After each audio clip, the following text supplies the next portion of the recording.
Hey, how's it going everyone? This is the Anime Man. Imagine if someone came up to you and was like, check this awesome cool thing out. And you're super excited to see this awesome cool new thing, and then next minute they're like, lol, JK, I'm not showing you, use your imagination, bruh. How annoyed would you be? Well, that's how I feel about a little thing that we encounter every day in media called censorship. And I feel this annoying feel way too often within certain anime series. As much as I'm all for using the imagination, it slightly annoys me when they set up this elaborate stage show and then they forget to lift the curtains. However, anime studios have found creative and unique ways to censor their shows without using the obligatory black bar. So today we're gonna go through different examples of how different anime series censor themselves and determine whether or not they're appropriate ways of censoring or they're fucking stupid ways of censoring. Let's start off with what I believe to be one of the most appropriate and actually quite intelligent ways of censoring: the Comedic Censor. This is a scene from Shaft Studios' anime Sayonara Zetsubo Sensei, a rather weird yet hilarious black comedy series. Now, as much as I want to be unbiased as possible, especially considering Shaft Studios is one of my favorite anime studios of all time, I think this is one of the most clever ways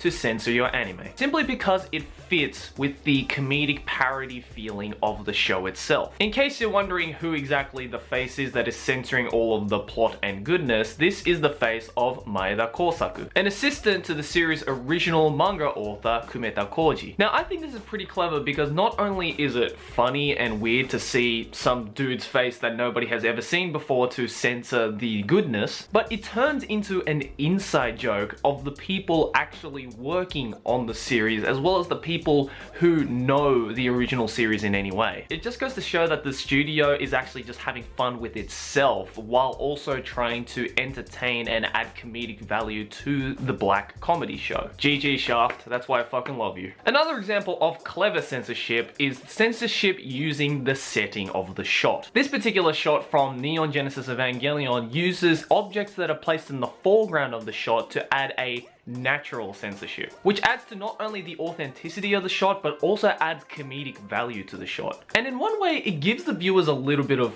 hope and excitement. Since there's no unnatural black bar hiding anything from the start, and the way that the characters move and everything, it kind of gives the viewers a little bit of hope in seeing some of Asuka's nasty titties. But when we do get cockblocked by the straw of all objects, we're able to laugh it off because not only does the censor count as a joke or a comedic value, but also the fact that we even got our hopes up turns into a joke in itself. Anno Hideaki is truly the master of cockblocking. But appropriate anime censorship doesn't always have to be part of some kind of elaborate joke. In fact, there are examples of appropriate censorship which can also be artistic. An example is this particular shot from Tokyo Ghoul. Now, if you've never seen the anime, then one thing you could probably tell from this shot is that the colors are kinda odd, and that's because all the colors in this shot are actually inverted. I think this is quite an artistic and clever way of censorship because not only does it censor the blood red, which is usually the trigger for most of these violent types of shots, but by inverting all the colors of the shot, it kind of adds a psychological effect to the shot and actually, I believe,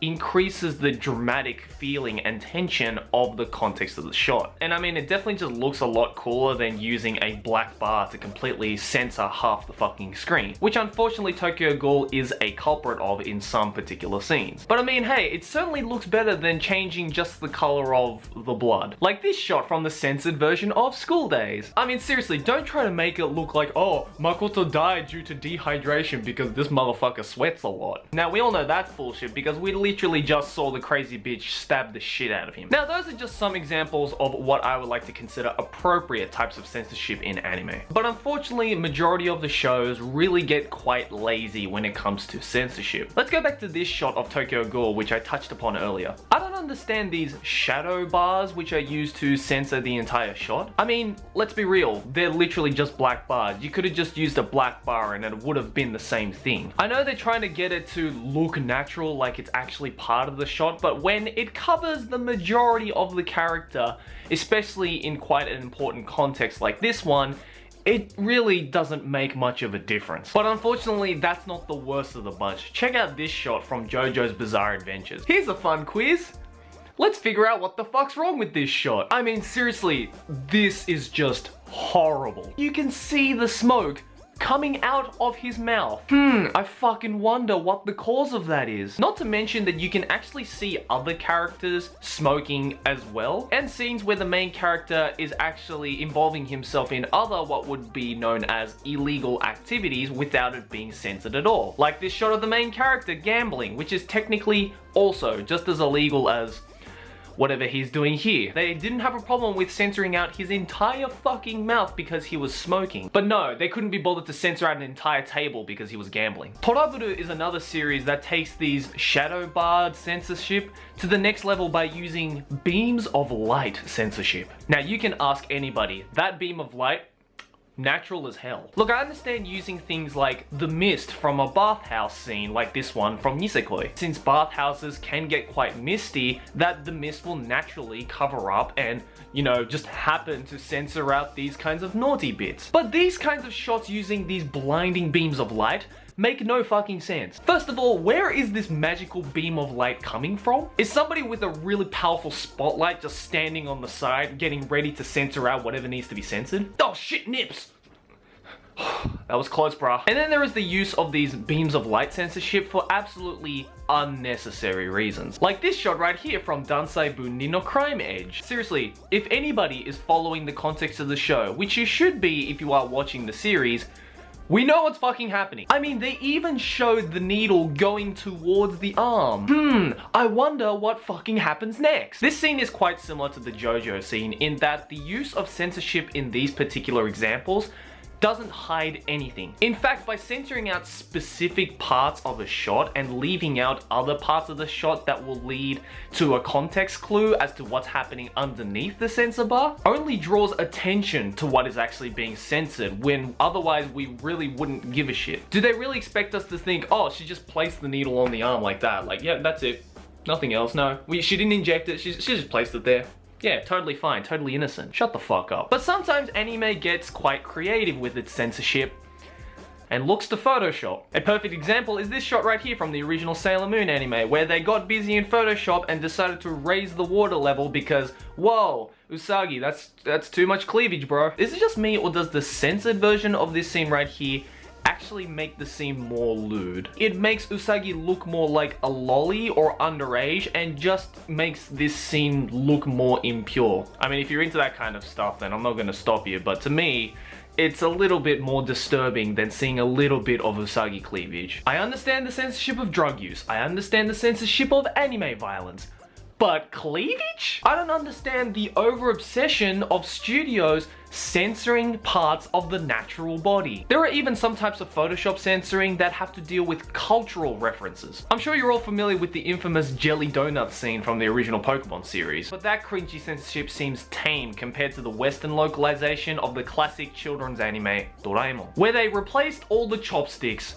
with fucking forks. Now, out of context, this shot already seems unnatural, but it's made even worse because in this particular episode especially, all the other Japanese references and cultural references are left as is. I mean, seriously, guys, I think we all know what fucking chopsticks are. Holy shit, breaking news. The Japanese use 2 sticks as utensils. Call the fucking New York Times, bro. But I think out of all of the weird-ass Photoshop censoring that is done in anime, this one just takes the cake for being the most bizarre looking. And that has to do with scenes from the German localization of the classic Naruto series. Now, apparently in Germany, they are very, very strict when it comes to anime violence and cartoon violence. And so when they brought over the Naruto series, which, if you guys have seen Naruto at all, has all sorts of different violence, they went ballistic in Photoshop and went out and edited not only every single drop of blood that was ever seen in the series, but every single weapon that was seen in the series. Bro, I think you need to go back to your local blacksmith because he kind of cut you a raw deal. Damn, I didn't know these motherfuckers had levitation jutsu. Holy shit, we are screwed. Now, this final example of stupid anime censorship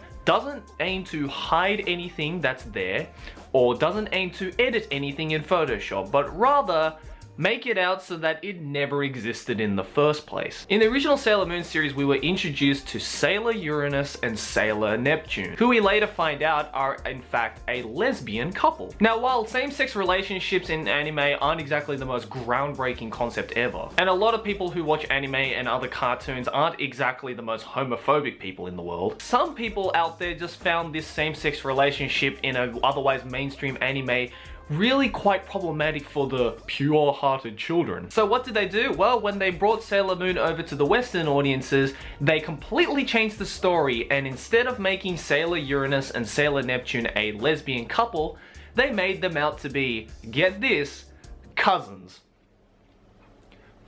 Fucking cousins. What the?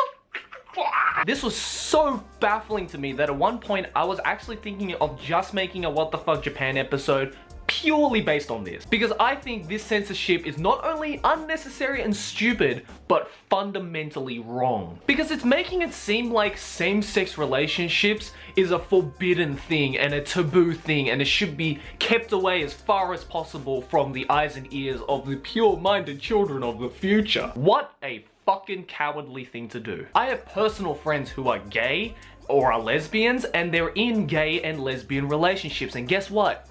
There's nothing fucking wrong with them. Do they honestly think that Western audiences are that crookedly sensitive in thinking that same-sex relationships in an otherwise mainstream anime is wrong and fucking forbidden, while they're okay with showing incestuous relationships? Girls liking other girls? No. We can't feed that kind of fucking disgusting cancer to the children of the future. It will make them impure and gross. Oh, but incest? Yeah, it's cool, fam. Bring it in. Bring it. We welcome that shit. My faith in humanity, it's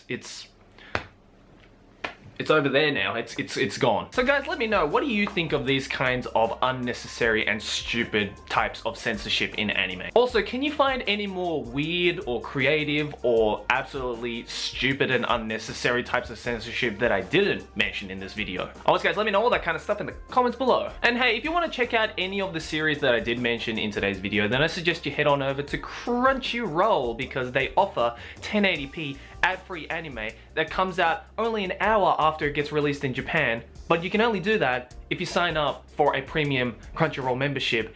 And good thing for you is that if you go over to crunchyroll.com/animeman, you can get a free fucking trial of that shit. Does that sound good or what? So if you want to check that out, either punch this URL into your search bar or click that first link in the description below, my homies. Anyways guys, thanks for